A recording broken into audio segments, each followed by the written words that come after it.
The blue line going through the data points is actually the result of applying the motion that they would get if their binary star model is correct. And it goes through the data points quite well. The upper right shows the residuals of the observations relative to the red line, the single star model, and you can see that the errors get as big as 15 milliarc seconds, which is almost 1,000 times their observation accuracy of 24 microarc seconds. And so it doesn't fit very well at all. When they solve for the orbit, in the lower left, you have their orbit solution. You can, again, the data points are the black points, the blue ellipse is the result of the binary star orbit determination. The plus sign that's on the left-hand side of the ellipse, that shows the point of periastron when the two objects were closest together physically. And the plus sign that's inside is the center of mass, the barycenter.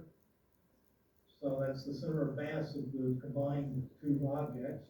And that line, dashed line, is the line of nodes, which is basically the plane of the sky. So the orbit is tilted relative to the plane of the sky, and that shows you where the plane of the sky is. And the motion here is around the ellipse counterclockwise, given by that arrow. And in the lower right, then you see the residuals in milliarc seconds from the binary star model. And you can see that they are quite a bit better than the single star model, at well less than half a milliarc second. So the binary model fits much better than the single star model.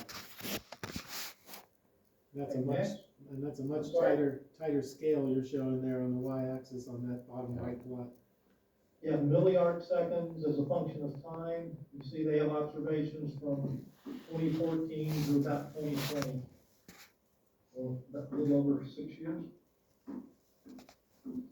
Continuing with the observational data, again, remember they give radial velocities from these stars. And so here's the plot of the radial velocity as a function of time. And you see the black data points are the Gaia data points. And over on the right-hand side, you see a few colored points. Those are color-coded points. Those are ground-based observations they made after the end of the Gaia observations that they were analyzing. And again, you see that the blue curve is their model from their binary star orbit solution, and you can see it fits the data quite well. And so the analysis of the photometric and spectroscopic studies resulted in a mass of this observed companion star to be about 3/4 of the mass of the sun. So it's a little bit lower than the mass of the sun, and it's probably a giant given its distance and its apparent magnitude.